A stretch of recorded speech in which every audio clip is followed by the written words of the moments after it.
So Greg's journey began in professional sports, applying exercise science to enhance elite athletes' performance and health.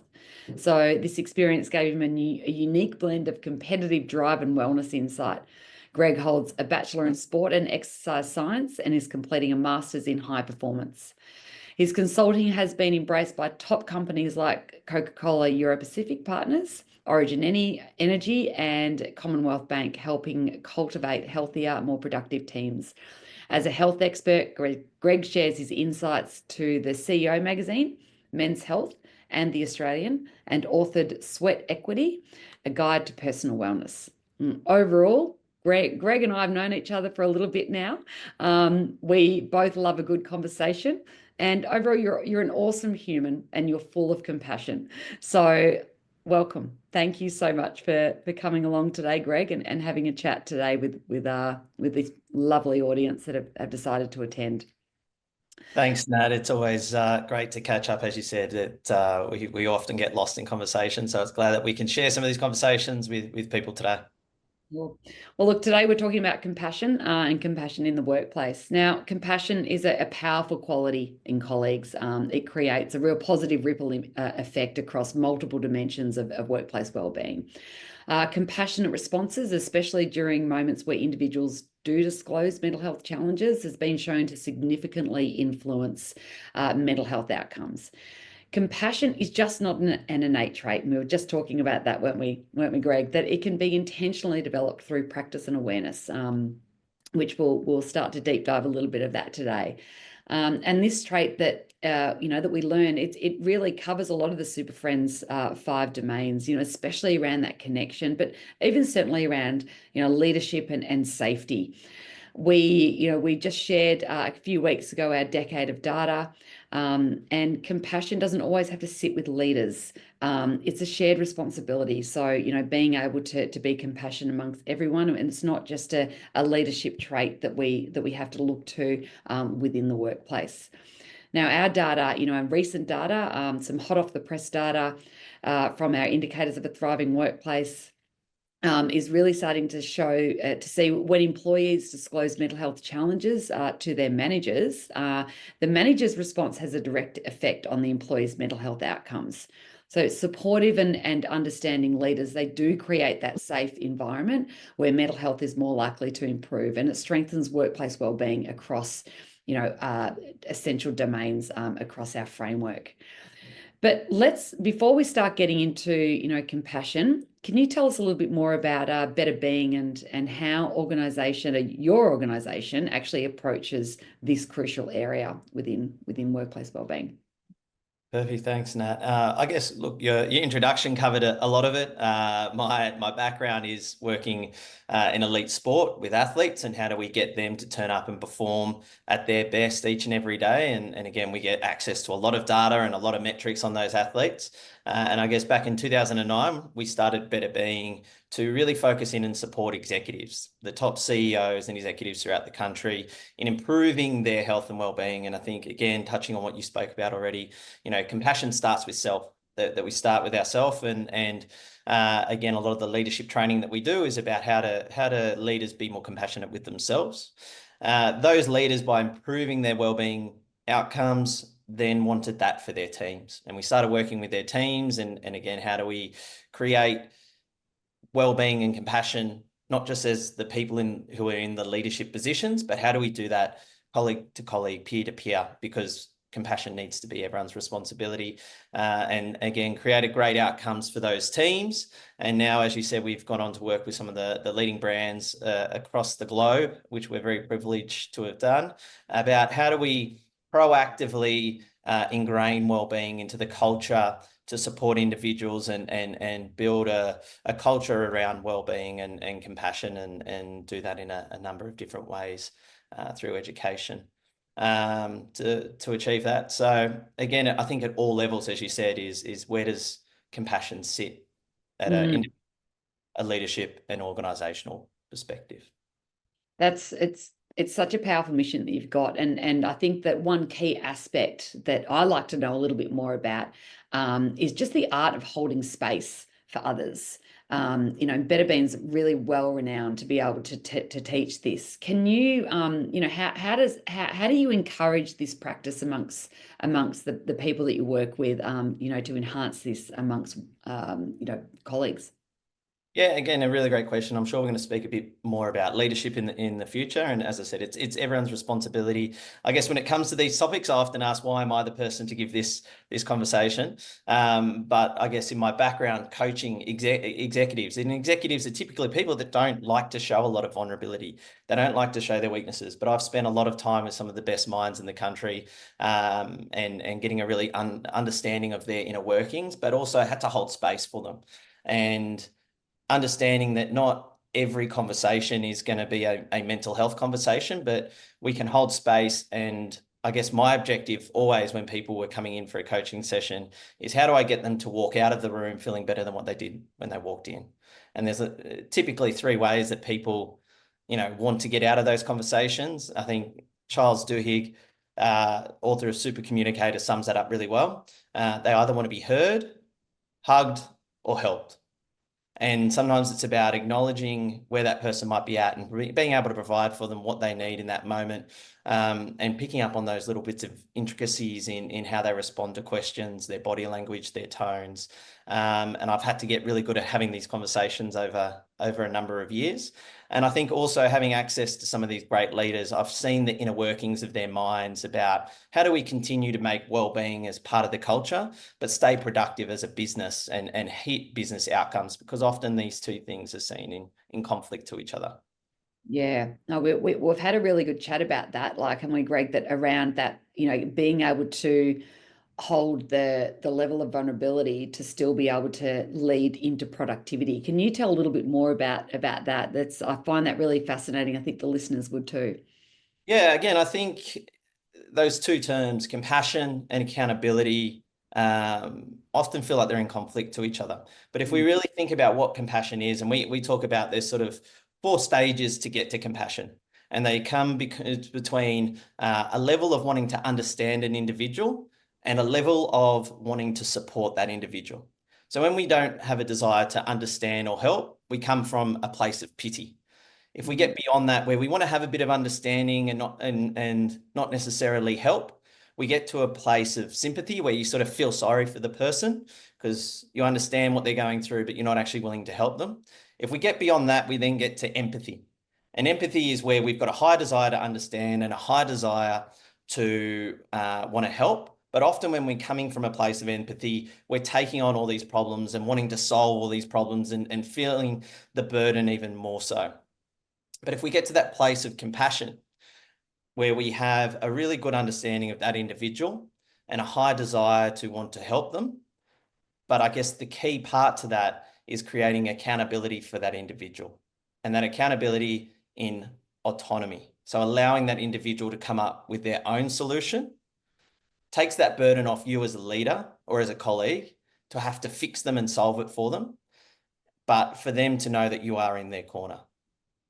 And so I think that if we look at whether it's hitting a business target or helping someone improve their well-being within the workplace, having a desire to understand and support, but support from a place of how can I help you get to where you need to get to, allows that, and allowing that person to decide that direction themselves rather than you enforce that direction on them, is the most powerful place when it comes to changing behavior and improving outcomes for people, whether it's from a work performance perspective or a well-being perspective.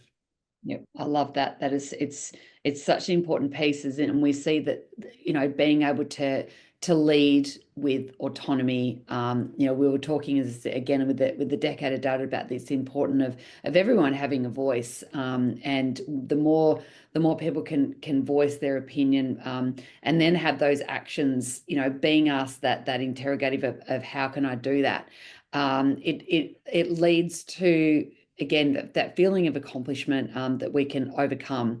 And I love those 4 levels is, again, really important to understand and to divide into those categories, because they're all going to have different outcomes if you sit within those stages.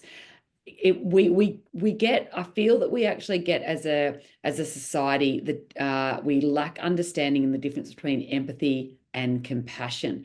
How can we help teams distinguish between those two? Like when you are being more empathetic, when you can find that you want to take away, you want to understand, and you want to actually be able to take away some of that distress that even your colleagues feeling or one of your team members are feeling, to then how you can then turn to be more compassionate, where you're still saying that I care, but how do leaders end up doing that, and how do colleagues end up doing that? Yeah, and again, I think the key sometimes there's complexity in simplicity. That the two questions we always come back to is how are you, so that you can then again pick up on those little variations in, someone might say okay, and we think okay, they're fine, move on to the next agenda item.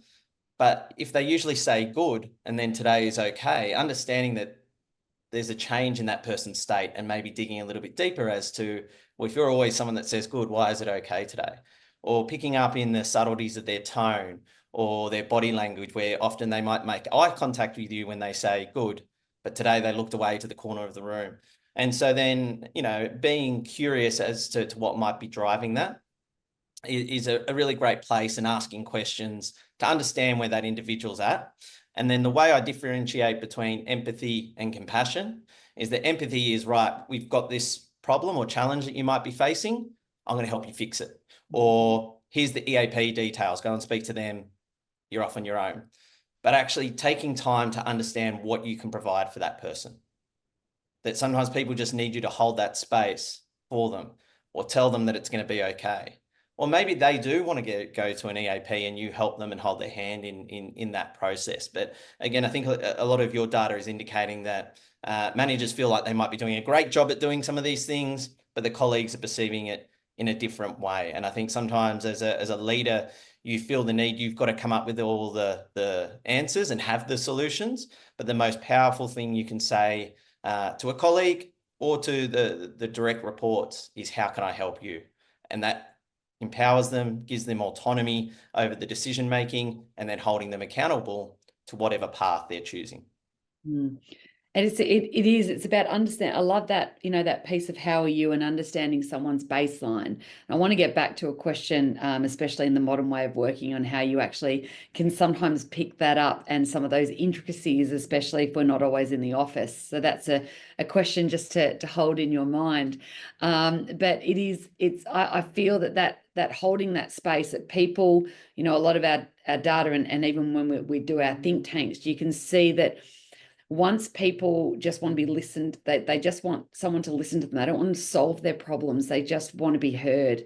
There's so many times in, the world's such a fast moving place that we believe that we have to provide those solutions to everything that comes across that. And that can, sometimes as colleagues, we feel like that's what we want to do. And I think that we are quite an altruistic nation as well, where we do want to be problem solvers. So we're not saying that the empathy is wrong to the listeners. We've always got their best intentions, but it's exactly what, if we're actually noticing that these baselines of the colleague and of the friend and of the neighbor that we're even talking to, family member, what are they actually needing right here, right now? And don't dismiss that, because that's where the simplicity lies.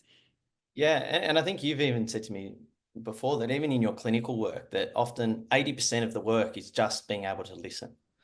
That again, there doesn't need to be a solution at the end of it. Sometimes people just feel better to be able to speak and talk in an environment where they feel that it's coming from an authentic place. Again, I think is another challenge there. I guess just to go quickly back to something you touched on around that baseline. And I guess from my background working with elite athletes, one of my roles as a sports scientist was trying to identify those athletes that might be at risk of burnout or overtraining. And the challenge for the coach is, you've got 40 players in a squad. How is it humanly possible for that coach to understand where each individual player is each and every day? So we used to have a survey every morning that the players would fill in. My role would be putting it into a spreadsheet, and I'm not looking on that spreadsheet for results that are, really low. It's not about what that result is. It's about the variation from their baseline. So someone might always come in and give themselves a 7 out of 10. And then some days they might be a 5 out of 10. Another person might come in and give themselves a 5 out of 10 every day, and then come in and do a 4 out of 10. But that variation triggers the same response of, we need to do a bit further investigation into what might be going on with that athlete. And I think, 9 out of 10 times when we spoke to the athlete and had a genuine conversation, a lot of it was stuff that was going on outside of the physical. There was relationship stuff at home that was impacting upon that athlete, and it was showing up in different ways, and being able to then manage and monitor their workloads so that they cannot be sick, injured, having to have time away from the game and stay productive, to stay in work and still perform. But it's about, for managers, it's the same challenge. Is I've got so many people that I've got to be across. How can it be possible? In my ideal world, and something we're working towards, is can we create systems and structures where we can integrate these conversations so that we can pick up when people are off their baselines, and what does that look and sound like, and then dig deeper and spend a bit more time with those individuals that are a bit off their base. And what a beautiful way just to look at psychological safety, just again on a different lens. Like, it is about holding that space, and it is about that time. It's not so much, and that's a trait. That's a human trait. I love that. I want to go back on, that we're talking about, being able to, with those metrics, really be able to help, I suppose, the modern way of working as well. Yeah, and again, it can show up in lots of different ways. So again, the questions that we were asking athletes was not only how do they feel physically, what has their lifestyle been like, what has their mood been like. That again, it can show up in different ways. Sometimes it can be muscle tightness for people. Sometimes it can be an inability to sleep for people. Sometimes it can be a change in their mood. That those little variations is often signs that something's changing for them, or there's an emotion there that they might need to deal with and effectively communicate rather than bottle in. Yeah. So how can we let's go on to some actions anyway. Like, how do we encourage quality conversations within the workplace? Yeah, again, I think research from Are You OK Day say there's three key parts to having quality conversation. The first one is trust. The next one is authenticity. And then the last one is the environment. And I think probably, environment speaks for itself. If you're wanting people to open up and have a bit more of a quality conversation, doing it in a public domain obviously isn't going to work. And again, having private time to have a conversation. We know, again, the environment can be going for a walk and being shoulder to shoulder. We know that men talk a lot more effectively when it's shoulder to shoulder compared to face conversation. To do it in a relaxed environment where you're going for a coffee, not necessarily feeling like it's a performance management meeting. Those environments can be really important to the conversation. Again, authenticity, that not making it feel like it's a tick the box. Okay, I've had my conversation about well-being because I asked the person, how are you? And then I've moved on to the next agenda item, but actually really listening and being in tune with those variations and not being afraid to dive a little deeper in that conversation. And then when it comes to trust is obviously something that often comes with time. But we find that one of the best ways to build trust is vulnerability. That if we can put our hands up ourselves and say, look, it's been a really tough market at the moment, or we've been struggling to deliver on this project at the moment. I know it's made me feel this way. How are you feeling? Again, it just humanizes the conversation and drops the barriers that people then feel more comfortable in opening up and saying, yeah, you know what, I actually finding this a bit hard myself. And again, that can lead to much better quality conversations. But vulnerability is a very interesting skill for a lot of people. It is. Now, and I love, we started this conversation off with holding space, and it is definitely the style of space when you want to go and have these crucial conversations, or compassionate conversations, is about what is the space around you, and what does that feel like, when you've got individuals in that heightened level of stress, that they've got that fight or flight system going, when they can they'll start to use the words I'm fine or I'm good. to be able to either get themselves out of that situation. And that can actually have a bit of a mismatch on the reading as well of a person. So that space is, and I love the shoulder to shoulder, especially with men's mental health. Face to face does not work anywhere near as well, because they feel that level of interrogation. It's around guidance, isn't it? It's that body language that's there. But also it just gets you in that more neutral level. It brings in that level of confidentiality, which then also builds up that trust. But the vulnerability piece, we talked about this, that, when colleagues, we have this, what sometimes people believe is that little bit a level of paradox where you've got your, if I show too much vulnerability, then this is going to open up a door where every single time something happens, people are going to come to me more with those unhelpful emotions. And it's not actually the case. Like, it actually can, create a better level of productivity and performance. I liked how we talked about that before, because, when you've got that fight or flight going, it's difficult to make better decisions and to show, emotion regulation and, to have better organizational skills. So when we can actually hold that space and be within the right space, the person who we're talking to, that recipient, they're able then to start to reduce that level of the limbic system. And that's when it opens up to being more organized, having more problem solving skills, showing a better level of self-regulation. So they're in control of that. And this is the piece, isn't it? That difference between the empathy and compassion. And sometimes when you can connect the dots, especially with more of those problem-solving colleagues or leaders that want to be able to enhance their compassion, that little recipe can sometimes, help with how they actually build their, compassion towards others. But there's one key ingredient, isn't it, Greg? That what happens before we can show compassion to others? What do we need to do as people? Yeah, and again, it all ties in together, like you say, Nat, that compassion starts with ourselves. It's very hard to be compassionate to others if we're not compassionate to ourselves. And interestingly, on our wellbeing index, which is a tool that we have to again gauge how individuals are tracking in their behaviours, we have a question in there about individuals' ability to communicate their emotions constructively to family, friends, and colleagues. And at the moment, that's on average at about 58% of people feel that they can do that. So there's still 42% of people that aren't able to constructively communicate their emotions. And so again, one of the practices that we encourage people is again just to take time to really think about how you're feeling. Like you said, a lot of people hide behind saying, I'm good and I'll charge ahead and everything's fine, and not actually understanding how they're feeling about things and being honest with themselves first and foremost. And I think again, it can be part of upbringing. It can be part of the character they feel they have to be.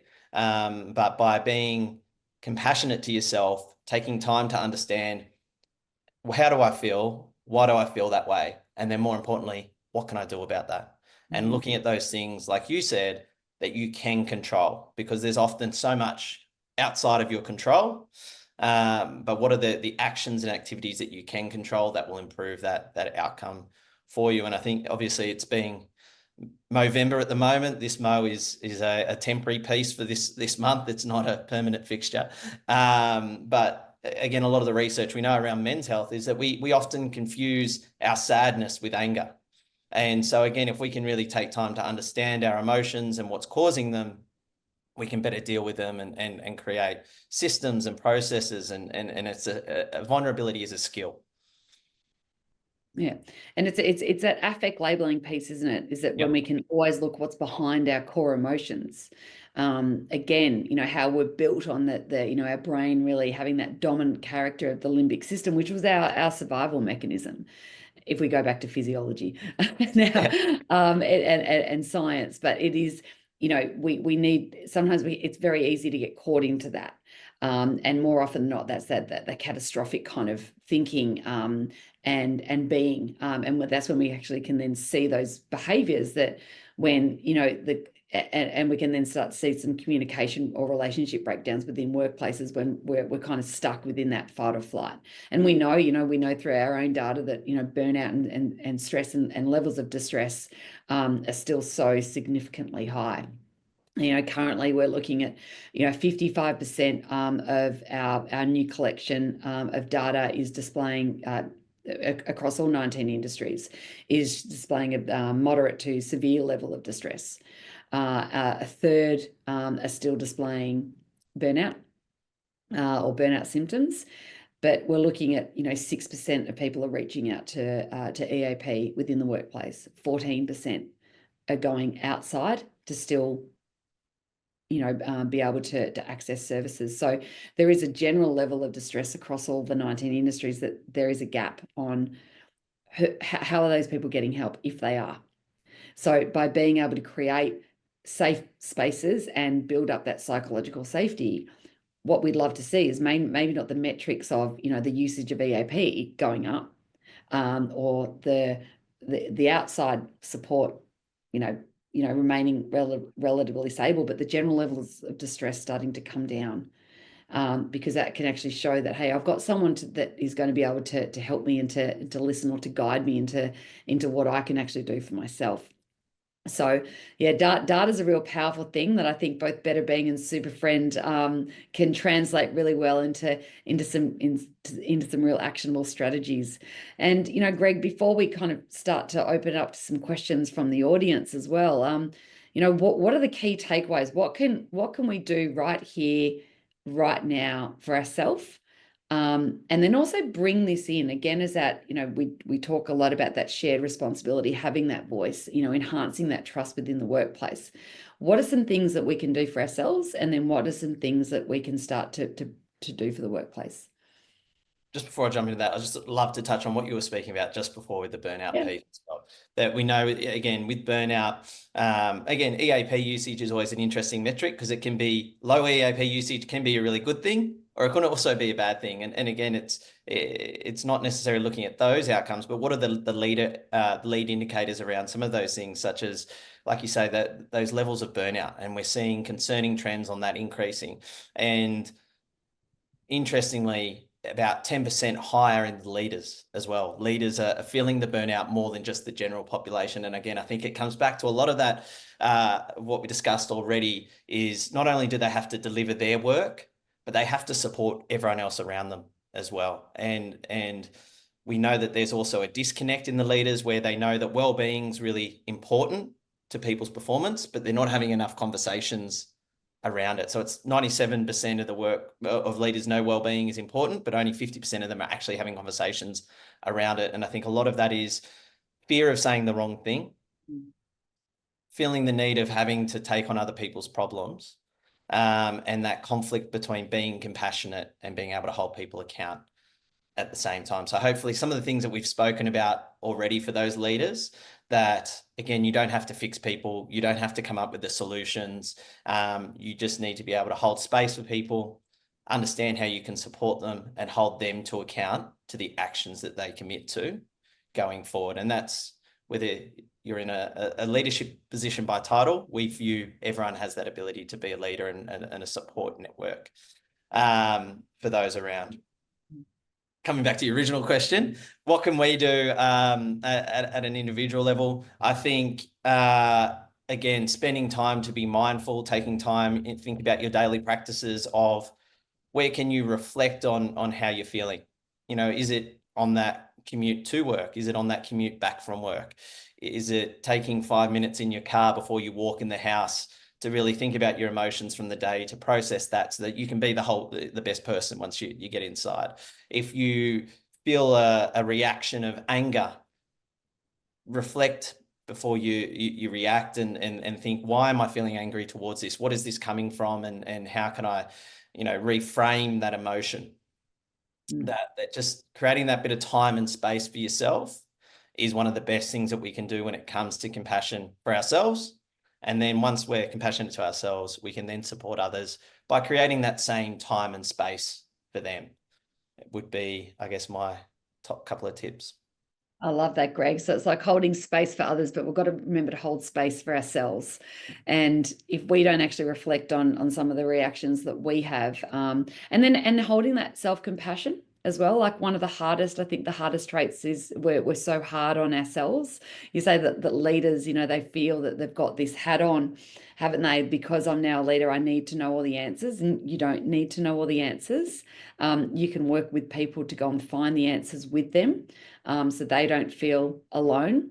But that also then it helps, it takes the load off you. And I feel that there still needs to be a huge shift on, what a leader constitutes.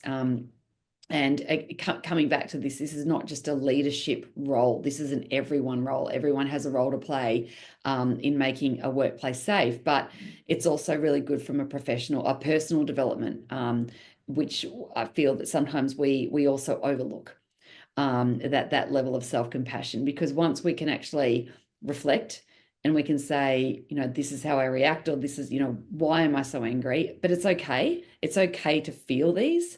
What I can change is the action towards it. What else can I do? If that was to happen again, how can I act differently? Or how can I, think differently or be differently? And that then starts to bring in that growth mindset mentality, which is a huge shift, again, a huge movement into workplace wellbeing, whereas that we also then need to take accountability for ourselves. So it's not always a workplace cultural issue. It's also a personal accountability and personal responsibility. I love that, Greg. I think that, I always love to talk about, again, the importance of compassion, and there is a real level of simplicity to it. And it's all around that real active listening. And I loved your 3. How can I help? What was it again? Tell me them again. Helped, heard, or hugged. Helped, heard, or hugged. Some really good Oxycontin. Oh, I said it again, didn't I? We don't want pain-killing medication. Oxytocin. Okay. I'm gonna pass it over and have a look at some questions that have come in. Does anyone have any questions at all? I've got some attendees that have got Adam. Adam, do you have a question that you might want to push into the chat? I've got Mark that says thanks for being available. Mark's usually got some good questions. Come on, Mark, I'm going to put you on the spot now.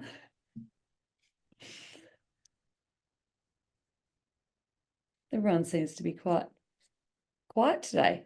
Greg? Might be self-reflecting themselves and trying to understand, taking on some of the advice immediately.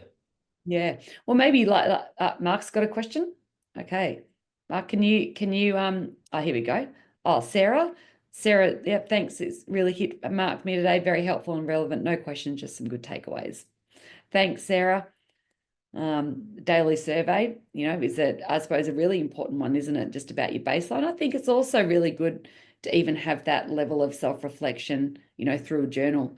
Again, top 5 things, to even reflect upon during the day, and then also the top 5 things that you might even want to get out of the day. So building up that level of gratitude. But the more you get to know yourself, the more you're actually going to recognize, again, differences in others' behaviors across the day as well. Mark loved the shoulder to shoulder as opposed to face to face. How do you deal with that in a corporate environment? Yeah, again, it's just, again, I got asked a really good question yesterday that we're seeing a bit of a push for businesses to bring people back into the office. And again, if we look at some of the burnout data, one of the big things that's leading into burnout data is this sense of loneliness. 89% of people, I think Lululemon released this data the other day, that of those that are saying they're burnt out, 89% say loneliness is contributing to that. So the question I got asked yesterday is this push from businesses to get people back in the office coming from a well-being perspective, or just a productivity and we can manage the hours that you work a lot better by having you in the office? Reality is there might be a bit of both, but if we look at it just purely from a well-being lens, that loneliness is becoming one of the biggest trends in society. And we need to make more time to connect. So coming into the office doesn't necessarily mean that we're any less lonely. I think of the song lyric, I'm not alone, but I'm lonely. So you can have all these people around you, but if you're not having these quality conversations on a regular basis, you're going to still feel very, very lonely. So again, it's thinking about how can we incorporate more quality conversations into that workplace environment? It doesn't have to be in person. It can be online. It's better than not doing it at all. But then when we're in person, what are some cues or triggers for yourself where you can create that, okay, I'm going to do a bit of a wellbeing check-in with this colleague today because I've noticed that they're a little bit off, or they haven't responded as quickly as they usually do. So I might be going for my coffee. Let's go for a coffee and have a chat, have that shoulder to shoulder chat as we walk. Again, it doesn't have to necessarily be a formal process, because sometimes if it's too formal, it starts to feel like a work task, and we lose a bit of that authenticity that this person is coming from a place of where they really want to support me. So I think as a takeaway for yourself is just think about what is those cues in your day where you can then go, right, now's a good time to have a chat with this person shoulder to shoulder. It might be you've got a meeting with a colleague. Let's go for a walk together and have a chat as we're walking, and have that shoulder to shoulder piece there as well. So again, just thinking about what is your work behaviors and where can you have that cue to trigger you to then have a wellbeing check-in. Yeah, I love that. And it's important that, again, you're not actually just slotting in the time, and that it comes with a level of flow, so you've got that level of authenticity and that build. And I think as well as that the more when you're talking, it's not just one person's responsibility, is it? It's because we can't get around to everyone, we can't be everything to everyone. And when we can share that load, and we have colleagues doing that, and being able to, I don't want to say buddy, that's the wrong word for it, but kind of just spreading the load, so everyone feels like they're connecting to everyone, because it's around, loneliness is not being able to have those strong connections, and that strong understanding. But I think that, again, within the workplace, you've got a better opportunity to do it. And it's what, even just you said it before, the hugs, and the word that I always get wrong, so I'm not going to say it again because I'm fearful to get it wrong again. But that's actually what is that endorphin release is what also then brings out, such important kind of, chemicals within our body. Yeah. That really helps lower levels of depression. So we're not getting that as much as we did. Yeah.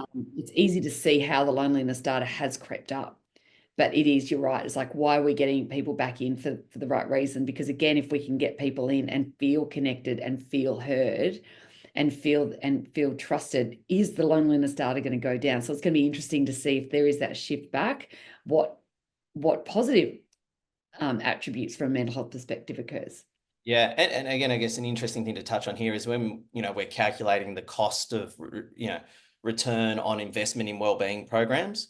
One of the areas of business that has some of the most research is employee turnover. We know it is such an important piece in terms of what wellbeing can have, not only in attracting talent, but retaining talent. And the key part to that is that sense of connection. So what are you doing within your workplace environment that is helping to build better, genuine, authentic connections, peer to peer, not necessarily leadership down, but shoulder to shoulder as well.